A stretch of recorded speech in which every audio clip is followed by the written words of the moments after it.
Hello friends, welcome to study with king person YouTube channel. दोस्तों, आज की ये वीडियो जो है आपकी आने वाली किसी भी एग्ज़ाम के लिए, खास करके रेलवे ग्रुप डी और एनटीपीसी के एग्ज़ाम के लिए ये स्पेशल सीरीज़ है।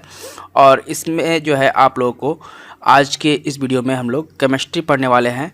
और यह जो है चैप्टर वाइज है, जिसमें पहला चैप्टर है केमिस्ट्री का इंट्रोडक्शन।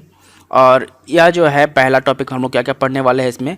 तो पहला पढ़ेंगे हम लोग मैटर, दूसरा पढ़ेंगे क्लासिफिकेशन ऑफ मैटर यानी कि पदार्थ की वर्गीकरण, और तीसरा टॉपिक है देखिए फिजिकल एंड केमिकल चेंज यानी कि भौतिक और रासायनिक परिवर्तन।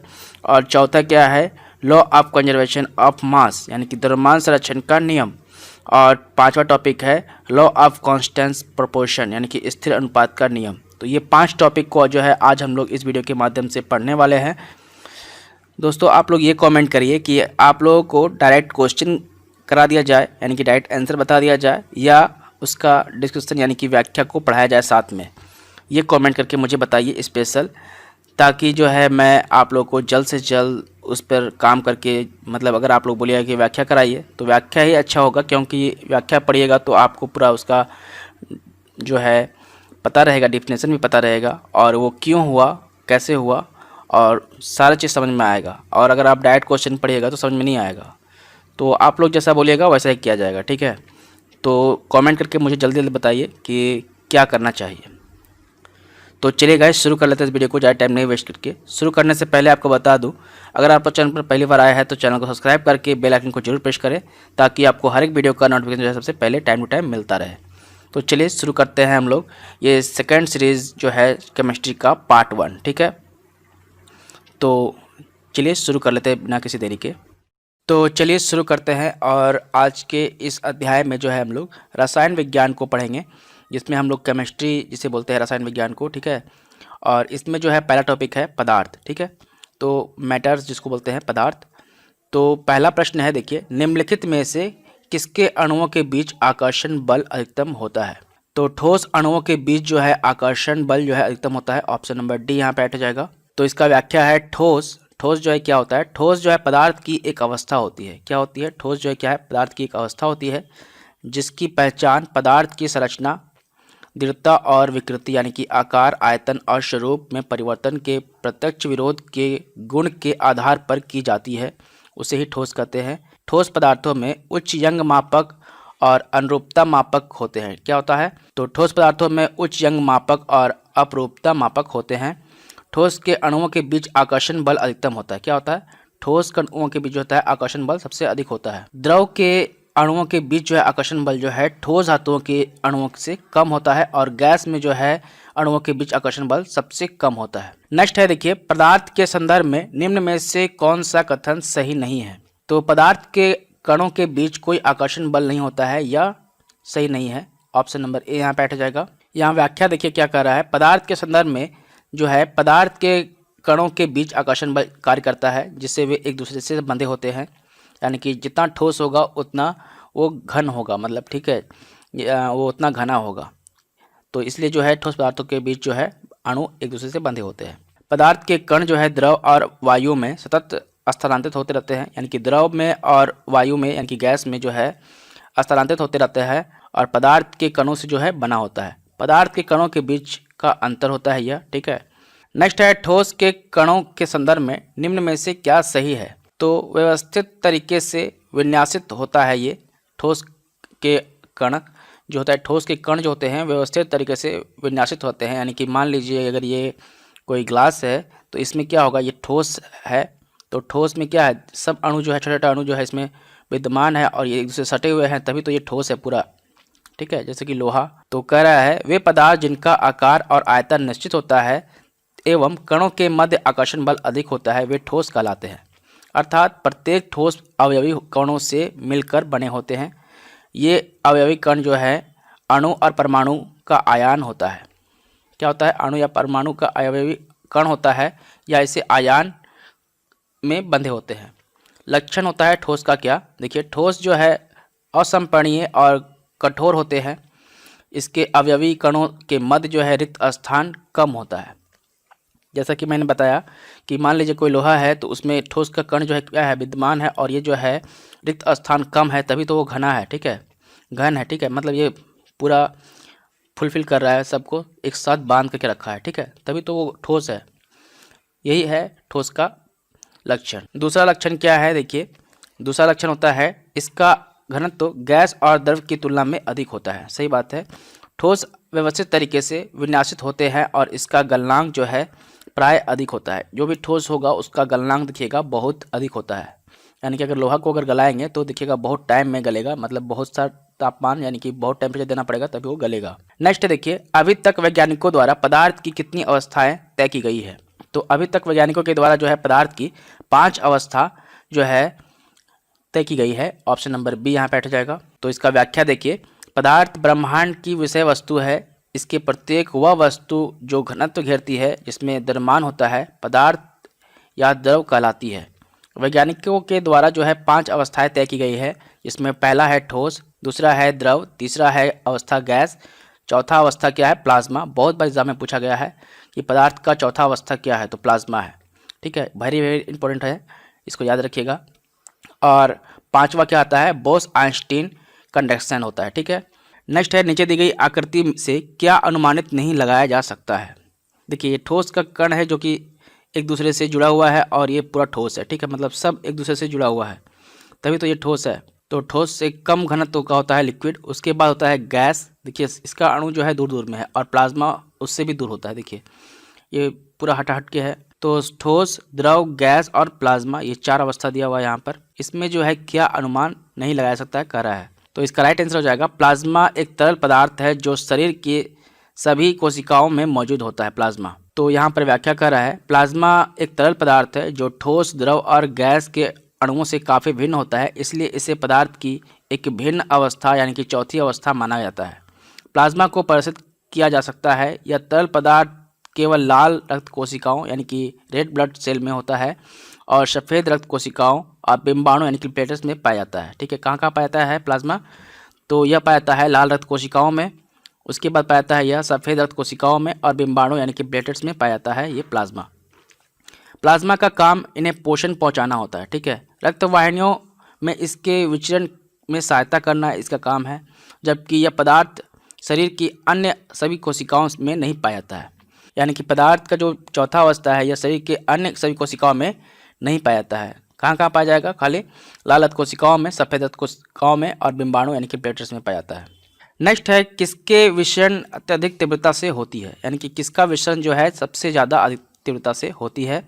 तो यहाँ पर राइट आंसर हो जाएगा गैस का जो तीव्रता होता है, यानी कि गैस का विषरण जो है अधिक तीव्रता से होती है। कैसे, तो पदार्थ की 3 अवस्थाओं में जैसे कि ठोस, द्रव और गैस में गैस पदार्थ की वह भौतिक अवस्था है जिसका आकार व आयतन दोनों अनिश्चित होते हैं, इसीलिए जो है गैस में जो है विषरण अत्यधिक तेजी से होता है। गैसों में विषरण अत्यधिक तीव्रता से होता है इसीलिए, क्योंकि गैस का अणु आकर्षण और प्रतिकर्षण नहीं होता है। इसमें गैस के अणु में क्या होता है, आकर्षण एवं प्रतिकर्षण नहीं होता है, इसीलिए जो है ये अधिक विषरण करता है, अत्यधिक तीव्रता से विषरण करता है इसलिए। नेक्स्ट है, यदि अमोनिया गैस है तो कपूर जो है क्या होगा। तो कपूर क्या होता है, ठोस होता है, तो ऑप्शन नंबर बी यहाँ पे हट जाएगा। तो कपूर ठोस अवस्था में पाया जाता है। यह सफ़ेद रंग का मोम की तरह का पदार्थ होता है। इसमें एक तीखी गंध होती है। अमोनिया एक तीक्ष्ण गंध वाली रंगहीन गैस होती है। तो अमोनिया कैसा होता है, तो अमोनिया जो है तीक्ष्ण गंध वाली रंगहीन गैस होती है अमोनिया। वह हवा से हल्की होती है अमोनिया और इसका वाष्प घनत्व होता है 8.5 अमोनिया का, और यह जल में जो है अति विलय होता है यानी कि कम विलय होता है, ठीक है। अति मतलब यहाँ पर हो गया कम, तो जल में जो है कम विलय होगा अमोनिया। नेक्स्ट है, निम्नलिखित में कौन सा कथन गलत है। तो पदार्थ के कण जो है स्थिर अवस्था में होते हैं, ये जो है गलत है। ऑप्शन नंबर ए यहाँ पे हट जाएगा। तो व्याख्या कर रहा है पदार्थ के कणों की कुछ विशेषता है जो निम्न है। पहला है, देखिए सभी पदार्थ जो है कणों से मिलकर बने होते हैं, यानी कि जो जितने पदार्थ होते हैं वो क्या होते हैं, कण से मिलकर के बने होते हैं, छोटे छोटे कण से मिलकर बने होते हैं। और दूसरी जो है विशेषता क्या होती है, पदार्थ के कण जो है अत्यंत जो है सूक्ष्म होते हैं, सब बहुत छोटे छोटे होते हैं ये, ठीक है। और यह जो है एक दूसरे से मिल करके बने होते हैं पदार्थ। और तीसरी अवस्था होती है, पदार्थ के कणों के बीच रिक्त स्थान होता है, ठीक है। जो पदार्थ होगा उसके कणों के बीच जो है रिक्त स्थान होगा, जैसे खाली जगह होगा।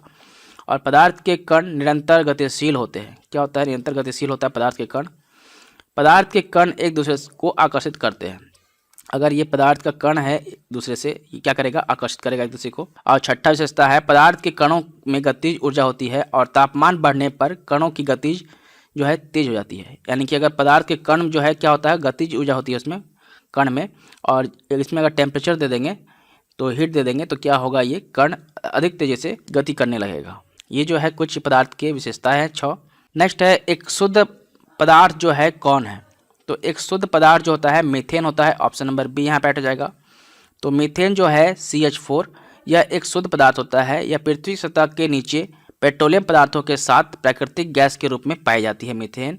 यह जो है दलदली भूमि में भी मिलती है, इसलिए इसे मार्स गैस भी कहते हैं।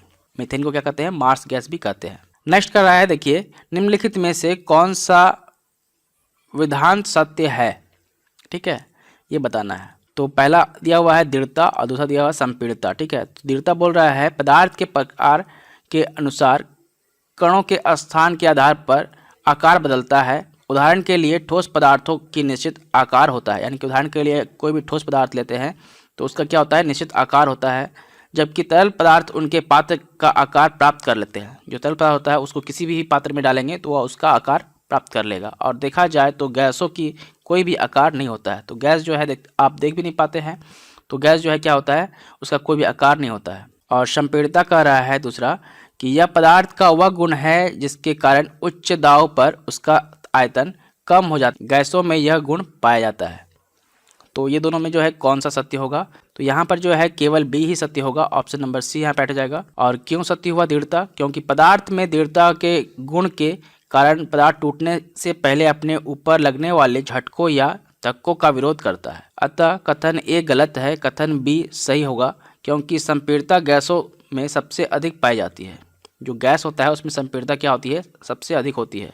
इसके कारण उच्च दाब पर इसका आयतन कम हो जाता है। नेक्स्ट टॉपिक है, देखिए पदार्थ की वर्गीकरण, ठीक है, क्लासिफिकेशन ऑफ मैटर्स। तो प्रश्न है पहला कि मिश्रण प्रकृति में कैसा हो सकता है। तो मिश्रण जो है समांगी और विषमांगी दोनों प्रकार का होता है, ऑप्शन नंबर सी यहाँ बैठ जाएगा। तो व्याख्या कर रहा है प्रकृति में मिश्रण जो है समांगी और विषमांगी दोनों प्रकार के होते हैं। जैसे कि समांगी मिश्रण जो है क्या होता है, नमक और जल का मिश्रण समांगी मिश्रण है, ठीक है। चीनी और जल का मिश्रण यह जो है समांगी मिश्रण है। और विषमांगी मिश्रण जो है क्या होगा, मिट्टी और रेत का मिश्रण। मिट्टी और रेत को मिला दे, यानी मिट्टी को और बालू को मिला देंगे, ये क्या होगा, विषमांगी, यानी कि जो समान नहीं है। नमक और जल को मिलाएंगे तो ये घुल जाएगा आपस में, इसलिए जो है समांगी है। चीनी और जल को मिलाएंगे तो ये घुल जाएगा आपस में, इसलिए जो है समांगी है, ठीक है। तेल और जल को मिलाएंगे, ये तेल और जल को मिश्रण करेंगे तो देखिएगा तेल ऊपर आ जाएगा जल का, ये जो है विषमांगी मिश्रण है इसीलिए। नेक्स्ट कह रहा है एक मिश्र धातु किसका एक उदाहरण है। तो एक मिश्र धातु जो है यह ठोस विलयन का एक उदाहरण होता है, ऑप्शन नंबर सी यहाँ बैठ जाएगा। तो व्याख्या कर रहा है दो या दो से अधिक रासायनिक पदार्थों के समांगी मिश्रण को विलयन कहते हैं। मतलब दो या दो से अधिक रासायनिक पदार्थ को मिलाएंगे तो क्या होगा, विलयन कहलाता है। प्रमुख प्रकार के विलयन निम्नलिखित हैं। तो ठोस में ठोस का विलयन जो है, जैसे कि मिश्र धातु होते हैं, जैसे कि एग्जाम्पल में ले ले पीतल को, तो ठोस का ठोस से मिलन होता है। देखिए तांबा और जस्ता दोनों ठोस है, तो ठोस का ठोस से मिलन हुआ, इसलिए जो है पीतल बना, ठीक है। ये जो है इसका एक उदाहरण हो गया। दूसरा बोल रहा है, देखिए ठोस में द्रव का विलयन, जैसे कि थैलियम धातु में पारा धातु का विलयन करेंगे। तो थैलियम धातु क्या है, ठोस है, और पारा क्या है, एक द्रव अवस्था में होता है। तो ये दोनों है क्या हो गया, ठोस और द्रव का विलयन हो गया एग्जाम्पल, ठीक है। गैस में ठोस का विलयन, ठीक है। गैसों में ठोस का विलयन जो होता है कैसा है, देखिए जैसे कि वायु में कपूर का विलयन कर देंगे तो क्या होगा, गैस में ठोस का विलयन हो गया, वायु में जो है कपूर का विलयन हो जाता है, तो ये हो गया इसका उदाहरण। नेक्स्ट है, देखिए द्रव में द्रव का विलयन जो है, जैसे कि एग्जाम्पल ले ले जल और अल्कोहल का विलयन, ठीक है। जल और अल्कोहल को मिलाएंगे तो देखिएगा दोनों क्या होगा, मिल जाएगा। तो द्रव और द्रव का विलयन हो गया इसमें, ठीक है। गैस में द्रव का विलयन, जैसे कि कोहरा जो हम लोग फॉग बोलते हैं, ठीक है, वो गैस का द्रव में मिलन होता है। देखिएगा आप सुबह सुबह अगर उठिएगा तो आपको मालूम चलेगा कि आपके शरीर पर छोटे छोटे बूंद गिर रही है, ठीक है। तो क्या है, एक तो गैस टाइप का ही रहता है, हवा में उड़ता रहता है, और वो क्या होता है, जब वो आपके शरीर पर गिरेगा लगेगा आपको ठंडा लगेगा, यानी कि जल की अवस्था में आपको लगेगा, ठीक है। यानी कि फॉग को क्या बोलते हैं, तो ये गैस और द्रव का मिश्रण होता है। अमोनिया गैस का जल में विलयन, ये भी जो है गैस और द्रव का विलयन होता है। नेक्स्ट है, निम्नलिखित में कौन सा विषमांगी मिश्रण है। तो समांग मिश्रण नहीं होना चाहिए, ठीक है। तो विषमांगी मिश्रण कौन है, दूध, ठीक है। तो दूध जो है विषमांगी मिश्रण होता है। क्या है, दूध जो है एक विषमांगी मिश्रण है। यह मिश्रण जिसके प्रत्येक भागों में उसके अवयवी पदार्थ के संगठन व विभिन्न गुणधर्म एक ही नहीं होते हैं, जैसे कि लोहा और गंधक का मिश्रण, ठीक है। बालू और नमक का मिश्रण जो है ये विषमांगी मिश्रण कहलाता है। नेक्स्ट है देखिए, निम्नलिखित में विषम की पहचान करें। तो विषम कौन है ये सब में? तो जल जो है विषम है, क्योंकि यहाँ पर जो है ये चारों ऑप्शन में जल को छोड़ करके कोई भी अन्य पदार्थ जो है सब पदार्थ है, ठीक है, पदार्थ का मिश्रण है सब। वायु जो है एक यौगिक है, दूध जो है एक पदार्थ है, और मिश्र धातु जो है एक पदार्थ का मिश्रण होता है, ठीक है, और जल जो है क्या होता है, एक यौगिक है। नेक्स्ट है, सामान्य पदार्थों के भौतिक अवस्था में शामिल नहीं है, वो कौन सा पदार्थ है? तो सामान्य पदार्थ के भौतिक अवस्था में शामिल नहीं होता है, यह जो है कोलाइड होता है। क्या होता है? कोलाइड पदार्थ होता है। ऑप्शन नंबर ए यहाँ पे हट जाएगा। तो देखिए इसका व्याख्या है, कोलाइड पदार्थ सामान्य पदार्थों की भौतिक अवस्था नहीं होती है, यह एक रासायनिक मिश्रण होता है कोलाइड, ठीक है। कोलाइड क्या है? एक रासायनिक मिश्रण होता है। इसमें एक पदार्थ के कण दूसरे पदार्थ के समान रूप से परिक्षेपित होते हैं, यानी कि एक पदार्थ का कण जो है दूसरे पदार्थ के समान रूप से परिक्षेपित हो जाता है। यह जो है रासायनिक मिश्रण होता है, ठीक है। पदार्थ की मुख्यतः 3 अवस्थाएं होती है, ठोस, द्रव और गैस होती है। नेक्स्ट है, हवा एक क्या है? तो हवा जो है एक यौगिक होता है, सभी को पता है, यौगिक का मिश्रण है। तो दो तत्वों या यौगिकों का मिश्रण क्या कहलाता है? हवा कहलाता है, ठीक है। इसका व्याख्या पढ़ते हैं। वायु जो है पृथ्वी के वायुमंडल में शामिल होते हैं, तत्वों और यौगिक का मिश्रण है ये वायु, जिसे हवा कहते हैं। वायुमंडल में पाई जाने वाली गैस जो है निम्नतर है, जैसे कि नाइट्रोजन 78.084% होता है, और ऑक्सीजन का परसेंटेज कितना होता है? तो 20.946% होता है। आर्गन का परसेंटेज होता है 0.934%, और नियतान का परसेंटेज होता है 0.0018%, और हीलियम का परसेंटेज होता है वायुमंडल में 0.00524%, और मीथेन जो है कितना है? 0.002% है। ये वायुमंडल में है इसका मिश्रण, ठीक है। तो हवा में ये सारे चीज़ विद्यमान होते हैं, यानी कि 2 या 2 तत्व से अधिक का मिश्रण है हवा, और इसीलिए जो है इसे यौगिक कहते हैं, ठीक है। नेक्स्ट है, वह विजातीय मिश्रण जिसमें विलय के कण घुलते नहीं हैं बल्कि पूरे माध्यम में निलंबित बने रहते हैं, वह क्या कहलाता है? अगर कोई भी कण को एक दूसरे कण के साथ मिलाया जाए, ठीक है, मतलब दूसरे के साथ अगर मिलाए, वो जो है एक दूसरे में नहीं मिले बल्कि पूरे माध्यम में निलंबित बने रहे, तो वो क्या कहलाएगा? तो यह जो है क्या कहलाएगा? तो यह जो है सस्पेंशन कहलाएगा। ऑप्शन नंबर बी यहाँ बैठ जाएगा। यहाँ पर व्याख्या देखिए, ऐसे विजातीय मिश्रण जिसमें विलय के कण घुलते नहीं हैं बल्कि पूरे माध्यम में निलंबित बने रहते हैं, वो क्या कहलाता है? सस्पेंशन कहलाता है। नेक्स्ट है, विज्ञान में कौन सा नियत मिश्रण के गुण का पालन नहीं करता है? तो विज्ञान में जो है नियत मिश्रण के गुण का पालन करता है उसकी संरचना, ठीक है। ऑप्शन नंबर डी यहाँ बैठ जाएगा, क्योंकि मिश्रण का जो संरचना होता है यह क्या होता है विज्ञान में, उसके गुण का पालन नहीं करता है। व्याख्या देखते हैं। रासायनिक विज्ञान में वह पदार्थ जो 2 या 2 तत्व से अधिक तत्वों, यौगिक और पदार्थों को किसी भी अनुपात में मिलाने से प्राप्त होता है उसे मिश्रण कहते हैं, ठीक है। मिश्रण को सरल यांत्रिक विधियों द्वारा पुनः उसके प्रारंभिक अवयवों से अलग किया जा सकता है। मतलब मिश्रण को क्या कर सकते हैं, उसके कुछ विधियां हैं उसके द्वारा उसे अलग कर सकते हैं हम लोग। मिश्रण में उपस्थित उसके घटक अपने गुणों को सदैव बरकरार रखते हैं, जैसे कि नमक और बालू का मिश्रण। नमक और बालू का मिश्रण अगर मिला दे तो ये जो है क्या होगा, अपने अति को गुण को सदैव बरकरार रखेगा, ठीक है, मतलब नहीं होगा, निलंबित कर देगा, ठीक है, एक दूसरे को निलंबित कर देगा, पूरे माध्यम में निलंबित रहेगा एक दूसरे से। इसीलिए जो है इसका एक उदाहरण क्या हो जाएगा, नमक और बालू का मिश्रण। नेक्स्ट है देखिए, जब 2 तत्व पदार्थ एक दूसरे में घुलते नहीं और उसे सॉल्यूशन नहीं बनाते हैं तो उसे क्या कहते हैं? जब 2 पदार्थों को मिलाया जाए, वो एक दूसरे में नहीं घुलेंगे और वो सॉल्यूशन नहीं बनाएंगे, जिसे सॉल्यूशन कहते हैं।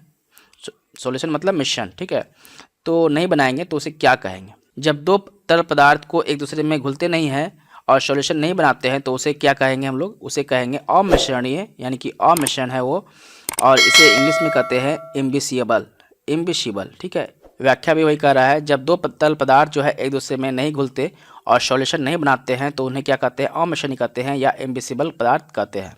नेक्स्ट देखिए, शक्कर के घोल में शक्कर एक क्या है?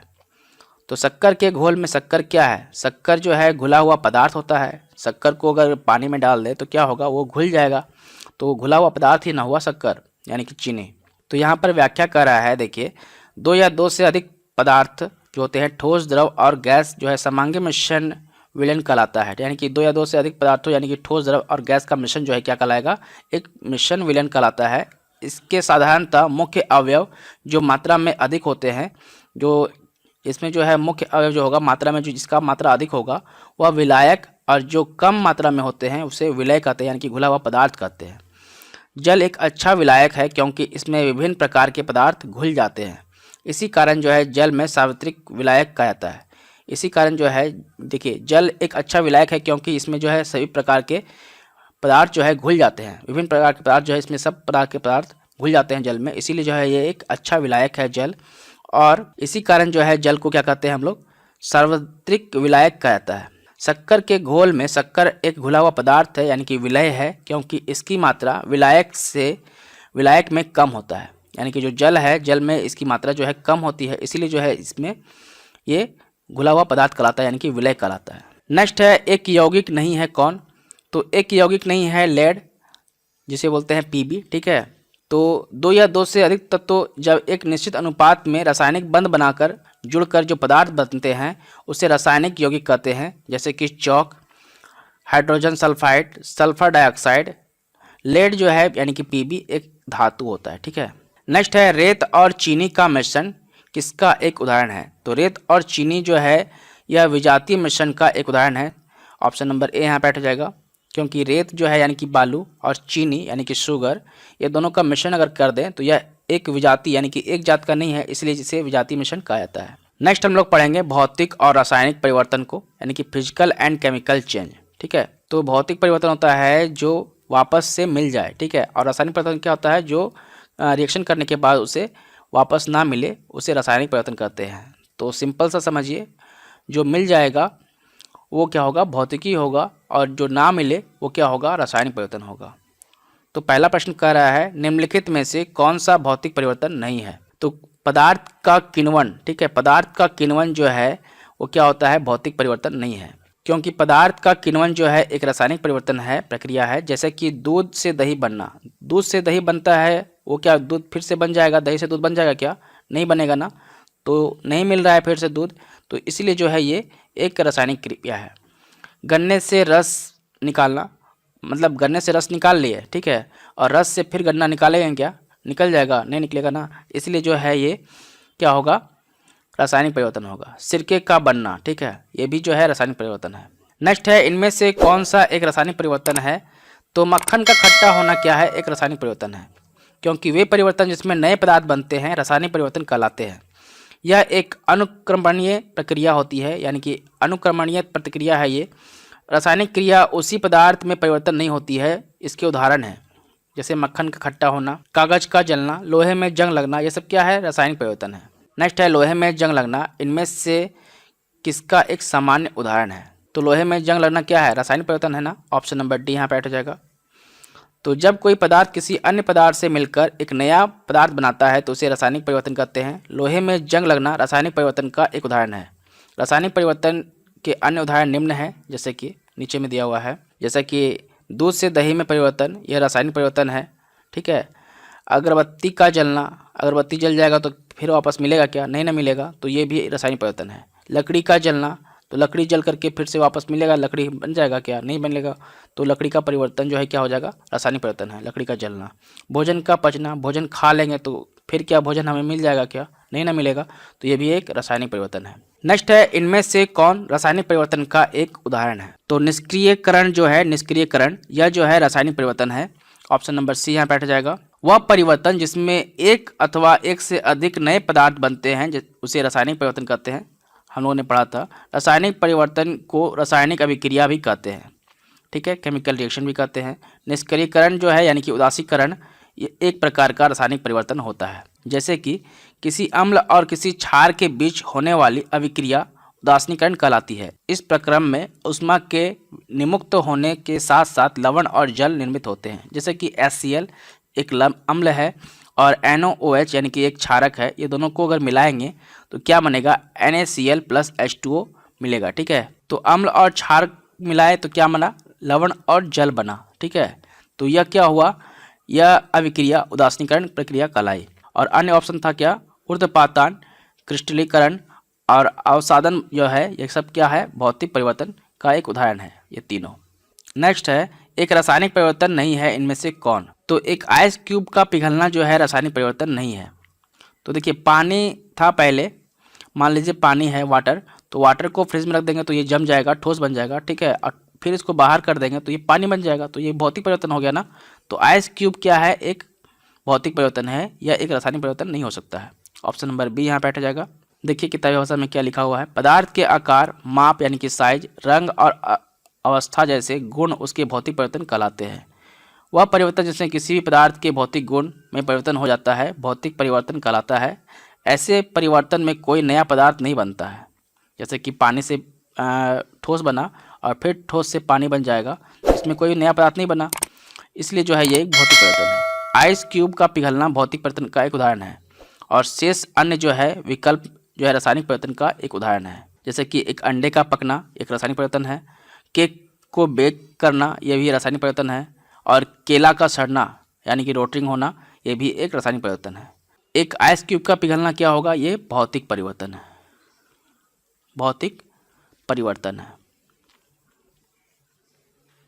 नेक्स्ट है, उस प्रक्रिया का क्या नाम है जिसमें गैस सीधे ही ठोस वस्तु से यानी कि सॉलिड में परिवर्तन हो जाती है।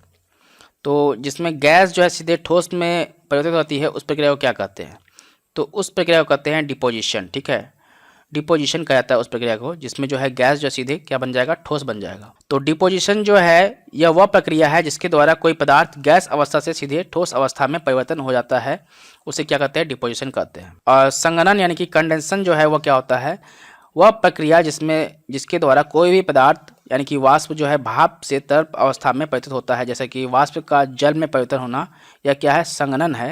यानी कि वाष्प का जल में परिवर्तन हो क्या हो गया, वाष्प जो है क्या बन गया, जल बन गया, तो संघनन हो गया। तो ये जो है कंडेंसन का एक उदाहरण है। ऊर्ध्वपातन का उदाहरण क्या होता है, वह प्रक्रिया जिसके द्वारा कोई भी पदार्थ ठोस अवस्था से सीधे गैस अवस्था में परिवर्तित होता है। जैसा कि कपूर का जलना, कपूर जो है ठोस होता है, यह जो है बिना द्रव में परिवर्तित हुए ये सीधा गैस बन गया। ठीक है, कपूर को जलाएंगे तो क्या होगा, ये सीधे गैस बन के उड़ जाएगा। ठीक है, जल नहीं बनेगा यानी कि द्रव नहीं बनेगा। तो ये क्या हो गया, वह प्रक्रिया जिसके द्वारा ठोस जो है सीधे गैस में परिवर्तित हो जाता है उसे क्या कहते हैं, ऊर्ध्वपातन कहते हैं। और वाष्पीकरण जिसे बोलते हैं इवापोरेशन, वह प्रक्रिया जिसमें कोई भी पदार्थ तरल यानी कि द्रव अवस्था से वाष्प अवस्था में परिवर्तित होता है उसे क्या कहते हैं, वाष्पीकरण कहते हैं।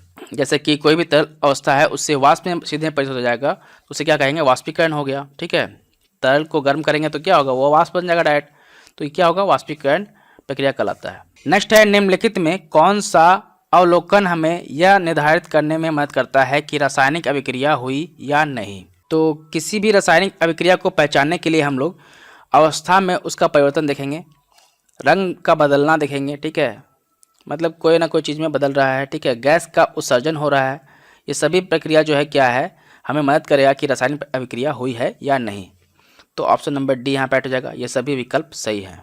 देखिए व्याख्या, अवस्था में परिवर्तन, गैस का उत्सर्जन तथा रंग बदलना रासायनिक अभिक्रिया हुई या नहीं इसके निर्धारण में मदद करते हैं, क्योंकि रासायनिक अभिक्रिया में दो या दो से अधिक पदार्थ या तत्व जो है एक दूसरे के संपर्क में आते हैं और उसमें परमाणुओं का पुनर्व्यवस्थापन होता है तथा इस प्रकार नए पदार्थ या यौगिक का प्राप्त होता है। जैसे कि दूध से दही बनना, तो इसके अवस्था में परिवर्तन हुआ। ठीक है, तो ये क्या हो गया, मतलब एक पदार्थ से दूसरा पदार्थ बन गया, तो क्या हो गया, ये रासायनिक परिवर्तन हो गया।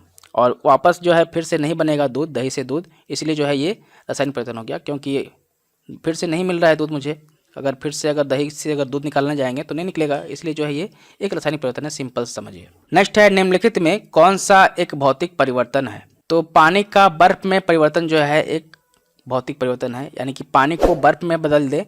ठीक है, पानी को फ्रीज कर देंगे तो बर्फ बन जाएगा, और बर्फ को फिर से निकाल देंगे तो फिर पानी बन जाएगा, यानी कि ये फिर से मिल जा रहा है, तो क्या हो गया, एक भौतिक परिवर्तन हो गया। मैंने कहा था आप लोगों को कि मिल जाए वो भौतिकी, ना मिले वो रसायन। ठीक है, तो व्याख्या देखिए क्या कह रहा है, किसी पदार्थ में होने वाला ऐसा परिवर्तन जिसमें पदार्थ के रासायनिक गुण तो समान बने रहते हैं लेकिन पदार्थ के भौतिक गुण परिवर्तन हो जाते हैं, उसे भौतिक परिवर्तन कहलाता है। जैसे कि पानी का बर्फ में परिवर्तन जो है क्या है, भौतिक परिवर्तन है।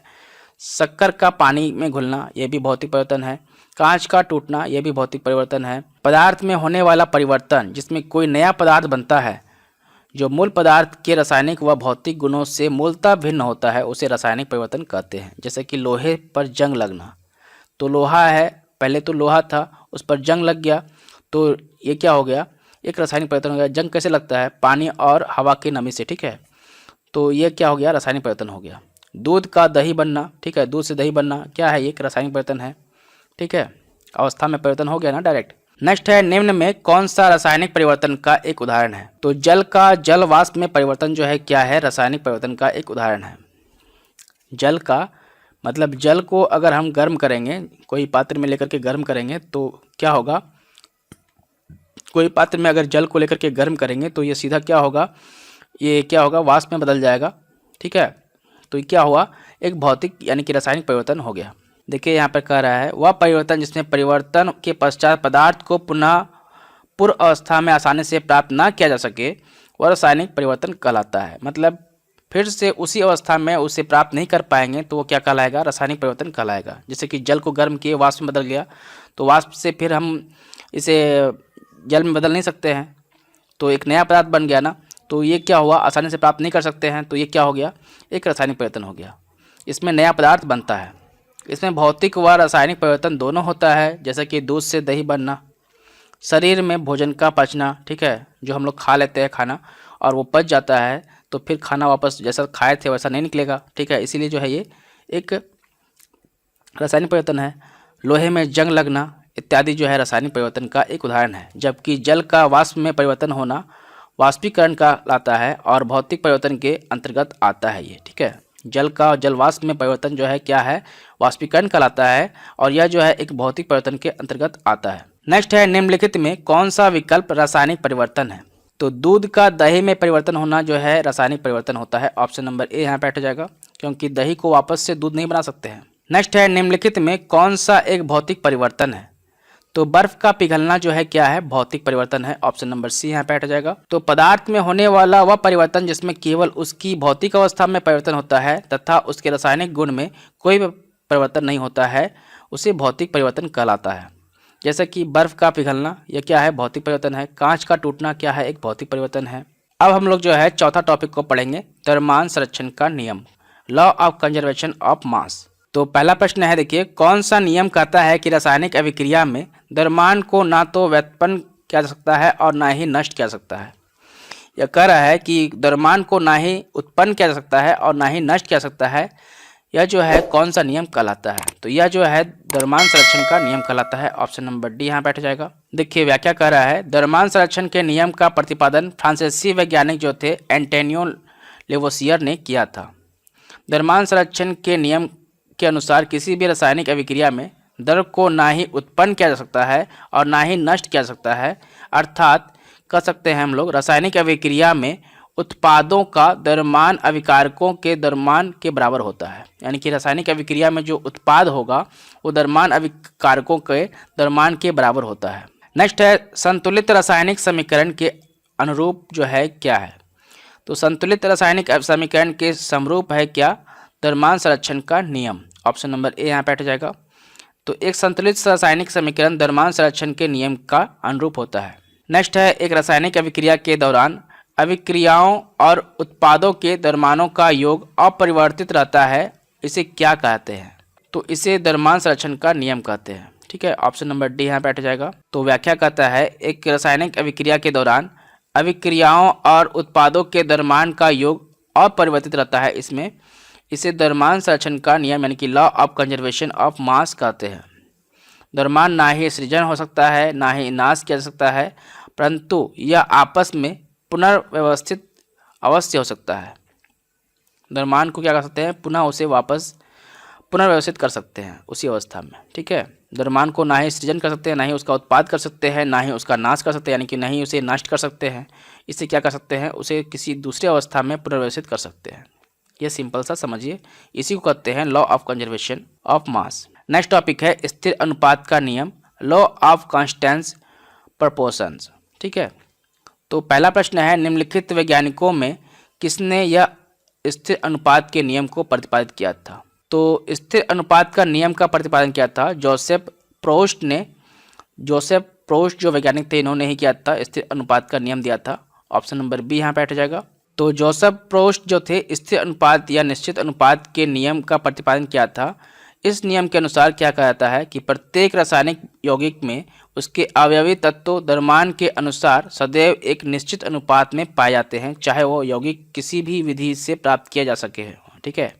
चाहे वो यौगिक जो हो किसी भी विधि से प्राप्त किया जाए, उसमें जो है उसका कुछ ना कुछ जो है उसके अवयवित कण जो है यानी कि द्रव्यमान उसमें सदैव निश्चित अनुपात में पाए जाएंगे। यही जो है स्थिर अनुपात का नियम कहते हैं, और इसको दिया था किसने? जोसेफ प्राउस्ट ने दिया था। नेक्स्ट है निश्चित अनुपात का नियम किसके द्वारा दिया गया था? तो निश्चित अनुपात का नियम दिया गया था जोसेफ एल प्राउस्ट के द्वारा। जोसेफ एल प्राउस्ट के द्वारा जो है इस निश्चित अनुपात का नियम या स्थिर अनुपात का नियम को दिया गया था, अभी हम लोगों ने पढ़ा था। नेक्स्ट है निश्चित अनुपात का नियम किसके प्रतिपादन किया था? तो निश्चित अनुपात का नियम का प्रतिपादन किया था जोसेफ प्राउस्ट ने। ऑप्शन नंबर बी यहाँ बैठ जाएगा। नेक्स्ट है निश्चित अनुपात के नियम के अनुसार जो है क्या होना चाहिए? तो कौन सा ऑप्शन सही होना चाहिए निश्चित अनुपात के नियम के अनुसार? तो रासायनिक पदार्थ में तत्व हमेशा द्रव्यमान में निश्चित अनुपात में मौजूद होता है, यही जो है सत्य होगा निश्चित अनुपात के नियम के अनुसार। ठीक है, तो यहाँ पर व्याख्या कर रहा है निश्चित अनुपात के नियम का प्रतिपादन जो है प्राउस्ट ने किया था, वैज्ञानिक प्राउस्ट ने दिया था। और इस नियम के अनुसार कहता है किसी भी रासायनिक यौगिक यानी कि कोई भी यौगिक जो है उसमें उसके अवयवी तत्व जो है यानी कि भार या द्रव्यमान का सदैव एक निश्चित अनुपात रहता है। उदाहरण के लिए H2O में हाइड्रोजन और ऑक्सीजन के भारों का अनुपात 1:8 होता है।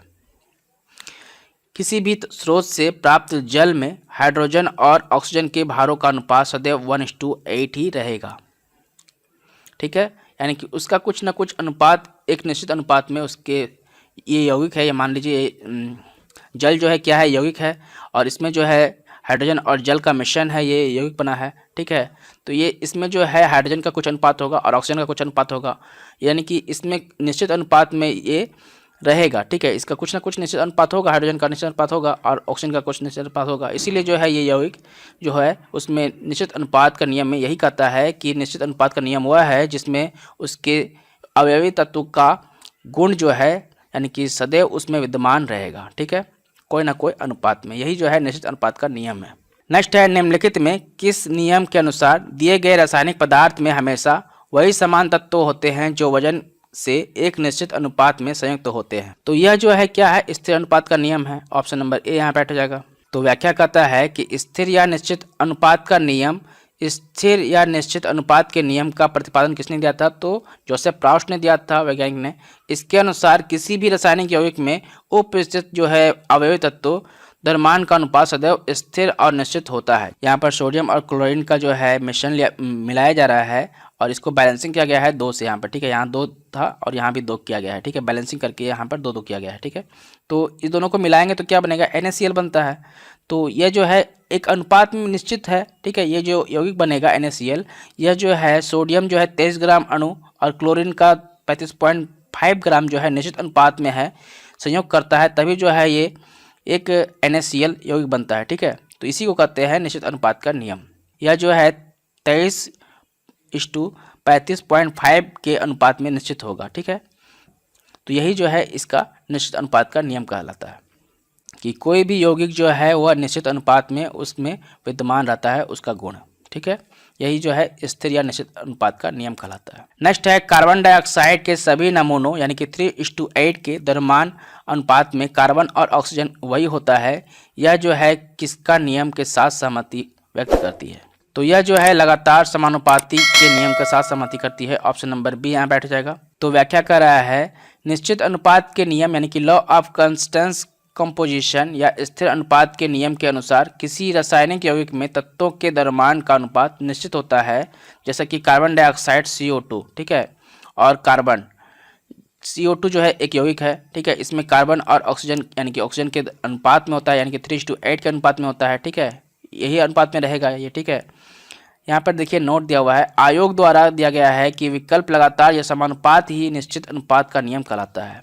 ये अनुपात के यही अनुपात में रहेगा, इसीलिए जो है यह विकल्प लगातार समानुपाती के निश्चित अनुपात का नियम कहलाता है। तो दोस्तों आज के लिए इतना ही रहने देते हैं। नेक्स्ट हम लोग पढ़ेंगे डाल्टन के परमाणु सिद्धांत से। ठीक है।